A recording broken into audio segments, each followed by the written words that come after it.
The shadow of power. The political season was in full swing, but this time it felt different. A sinister air loomed over the country, stirred by a charismatic figure who had risen from the darkest corners of society.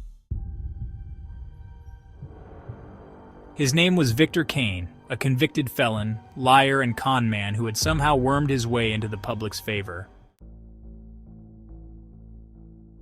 His speeches were filled with promises, grand plans to rebuild the nation, restore its pride, and bring prosperity to the people. But those who listened closely knew the truth. His words were hollow, his ideas vague, and the threat he posed was all too real. Victor Cain had no real policies, no concrete plans. Every time he was pressed for details, he offered only more empty rhetoric, dodging questions with a smile. And yet the masses adored him. They cheered as he proclaimed he would make the nation great again, ignoring the fact that he never explained how. He seemed to feed off their adoration, growing bolder with every rally. In secret, Cain's criminal empire still thrived. He had paid off old allies, hardened men from his days on the streets and behind bars, to incite violence. Fires erupted in cities, riots broke out without warning, and whispers of death followed in his wake.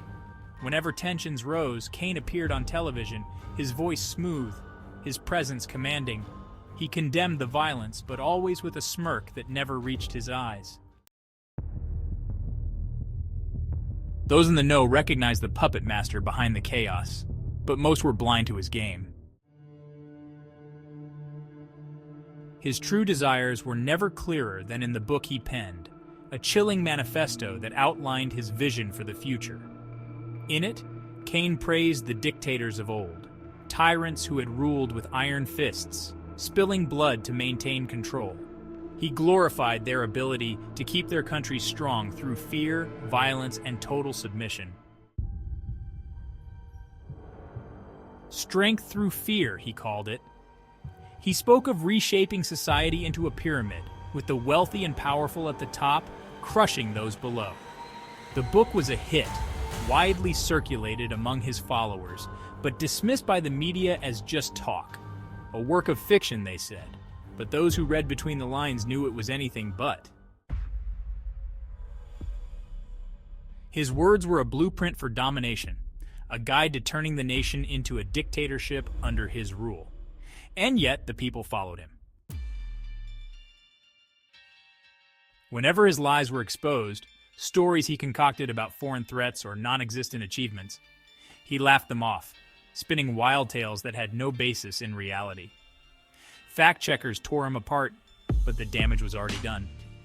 His followers refused to believe the truth, calling it fake news. They had already chosen to live in Cain's reality, a world where facts didn't matter, and truth was whatever he said it was. But the cracks were starting to show. Cain was unraveling, unable to handle the pressure of his growing campaign. In public, he babbled nonsense, contradicting himself, spewing madness. And still, the crowds cheered, oblivious to the emperor's nakedness. A handful of people saw the truth. They were the Cassandras of the modern age, shouting into the wind, desperate to be heard. They warned of the coming storm, of the tyranny that awaited if Cain took control. They spoke of the poor who would be enslaved to serve the ultra-wealthy under Cain's rule. But no one believed them. They were ridiculed, silenced, and in some cases simply disappeared. Cain's rise was unstoppable. Or was it? As election day drew closer, a sense of dread washed over the nation. The truth-tellers fought on, but their numbers were few. Meanwhile, Cain's violent supporters grew bolder, their attacks more frequent. The streets ran red with blood, but the media turned a blind eye, too afraid to speak out. The final days before the election were tense. Cain stood before his adoring followers, promising them the world, his voice filled with venom disguised as hope. Behind the scenes, his criminal allies prepared for the chaos that would follow his victory. or his defeat. And then, the day came. The results were to be announced, but something felt wrong, twisted. The truth was teetering on the edge of a precipice. Would Cain's empire of lies and violence triumph? Or would the truth-tellers, the few brave souls who saw through the madness, find a way to stop the impending doom? The night was dark, the air thick with tension, as the nation held its breath. But the outcome? That remained a mystery, for the shadows were still moving. The end was near, but the victor had yet to emerge. To be continued.